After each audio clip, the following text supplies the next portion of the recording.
About a week ago, I made a video talking about the worst matchups in Smash Ultimate, and while I didn't include low tiers in that video, today we're going to include them. We're going to be talking about the worst, absolute, awful matchups that you just should not lose unless you're just worse than the other player. Make sure to like and subscribe. We're trying to get to 3,000 subscribers, and I would love if you were a part of that, but let's get into it.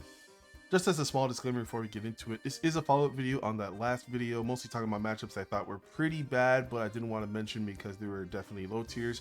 But I also want to say that even if you do lose these matchups, matchup experience is a real thing in Smash Ultimate, and you're not the worst player ever forever losing, because Smash Ultimate is a game that's very balanced, so these characters do have options, but I would be surprised if two people who have even amount of experience would lose this at top level. First, we're going to be talking about Pikachu versus Ganondorf. Ganondorf is seen as the worst character in the game for good reason. He's very slow. He has no way to get out of disadvantage. He gets comboed by everybody. His recovery, while not that bad, isn't good enough to avoid getting edge guarded. So what do you do when you fight a character whose neutral is pretty automatic, who has T-Jolt to make sure he can always get in, has combos galore, and can edge guard him very well? Well, you have one of the worst matchups in the game. Pikachu Ganondorf is notoriously bad. It's been bad since Smash 4 for basically the same reason. And while I think Ganondorf does have better moves in this game, actually having a great nair, having smash attacks that are very dangerous, being able to explode Pikachu if he makes the right read, I do think that you have to basically beat a better player completely to actually win this matchup. I feel like if I see this, if I see a Ganondorf beat a Pikachu, the main thing I'm seeing is probably just down air cheese, abusing the fact that Pikachu's light, and using the fact that he has short limbs, making it so if you make enough reads in neutral, people usually say 3 reads in a dream, with Ganondorf, you can win. But most of the time, the Pikachu's going to play so safe with T-Jolts and get away from you if he feels ever scared and just spam backer off stage that I can say, as hopeful as this can sometimes feel with being able to kill him at 40, it's still so horrible that I would never willingly want to play it. Next up, we're going to be talking about Min Min versus Little Mac. While I do think Little Mac has some things in neutral that make him not super duper bad, I do think his disadvantage is so horrible that many characters in the game can destroy him, but no one destroys him quite like Min Min does. Min Min's arms are just neutral domination. It makes it so his speed feels like just so useless because he can dash right into arms and get comboed when he gets hit off stage. And you know, when Little Mac goes off stage, it's basically a mini game of hoping you don't get hit, because if you do, you're going to die. And Min Min's super good at both of those things.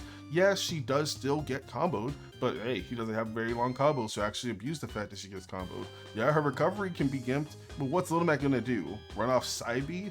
It feels like Little Mac doesn't really have anything that abuses what Min Min can falter in, while Min Min has the perfect tools to abuse the two best states he has with neutral and his advantage. And it feels like no matter how many times you see this matchup play out, it always ends the same way, with Little Mac off stage, getting rammed at any percent that he's at.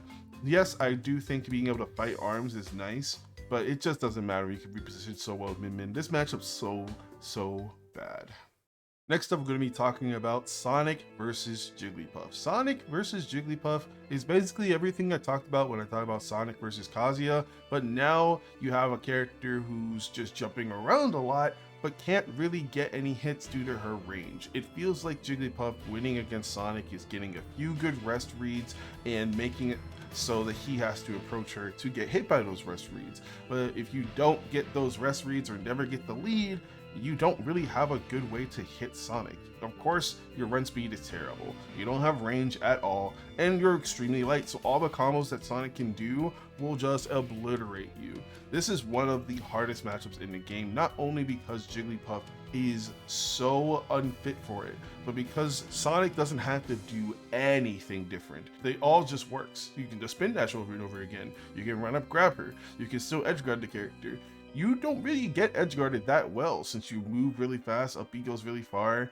It just makes it so Jigglypuff has to be the way better player to win, and it's disgusting. We're going to be talking about Sora versus King Dedede.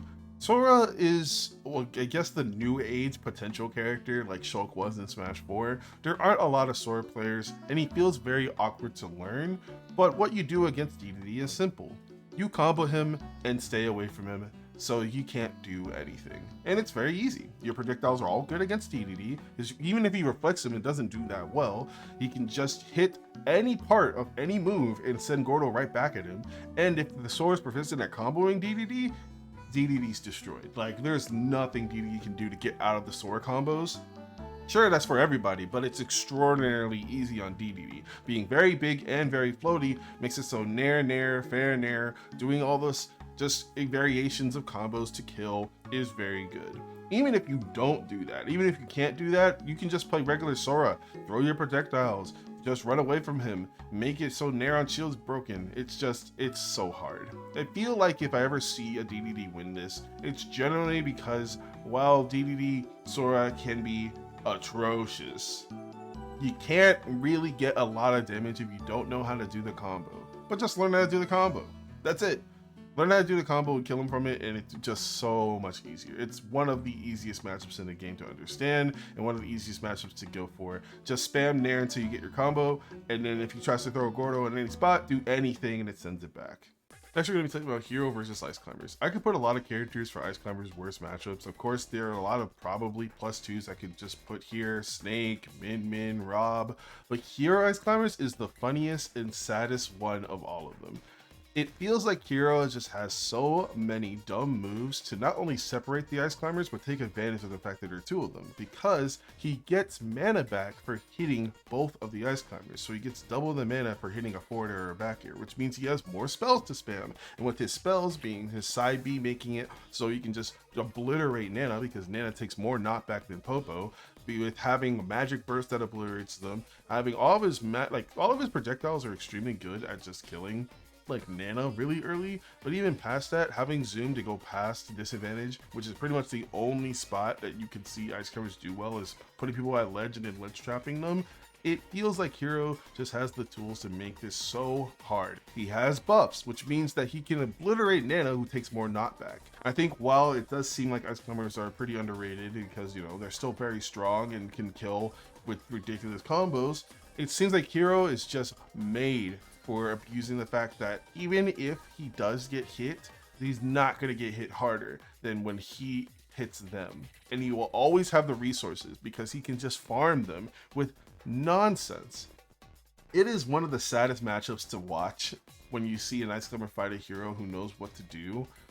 And I think while I could put a lot of characters here, this is the one that I would hate the most as an Ice Climber. I do think that all these matchups are pretty tough and very difficult, but there is one matchup that I haven't mentioned yet that I think is the worst in the game. It's not between a top tier and a low tier, but two low tier characters. I think the worst matchup is Villager versus Plant. If you lose Villager Plant, I think the Plant was just way better than you. You have Pocket to get rid of Patui and use it against him in true combos that kill him at 40. You have Bowling Ball to use off stage that basically makes his recovery a guessing game because if he loses, he dies. You have Fair and Bear and Lloyd Rocket to make neutral a living hell. You have a recovery that's pretty hard for him to actually deal with. You have ledge trapping that he can't actually stop because he doesn't really have a move to deal with jump back Lloyd Rocket. He can call it out with down B, I guess, but that's a really risky thing to do and isn't foolproof. It feels like the best things Plant can do get invalidated by Villager just because of Pocket, Fair Bear, and Lloyd Rocket all being extremely obnoxious. If Villager wasn't even a little bit light, I would say this is like the worst matchup in any Smash game, but it's just a really bad matchup. And I've seen people lose really bad matchups, and that's kind of the thing I really wanted to prove with this series. No matter how bad a matchup is in Smash Ultimate, you're luckily in Smash Ultimate. You're not in a melee where you can't move around at all, brawl where you just have less moves. It's just, this matchup's hard. It's hard, and overcoming it takes a lot of talent and being better than the other player, or just using some gimmicks, or fishing for things that are really strong. But hey, anything to win, right? And I feel like with this matchup, it feels like Plant has no options, but he does. He still has strong moves. He still can kill Villager once he gets in, if he gets in. He still has dash attack to make a good burst option. This matchup's probably the worst in the game and my least favorite to actually play if I actually am either Villager or Plant because it's so bad. But I still think in Smash Ultimate, anyone can do it. Not as well as everyone else. I'm not expecting a plant to be as good as Steve or any matchup like this to be like, oh man, how did this top player lose? I mostly get surprised when that happens, but something can always develop and surprise me, and that's what I really like about this game. Thank you for watching, and are there any matchups I didn't mention? Let me know in the comments. I know there's a lot of matchups in the game, but these are the ones I wanted to talk about. I'm probably not going to do another video specifically talking about this unless I have extreme demand and there's matchups that I find interesting. But anyway, thank you for watching. I will see you later.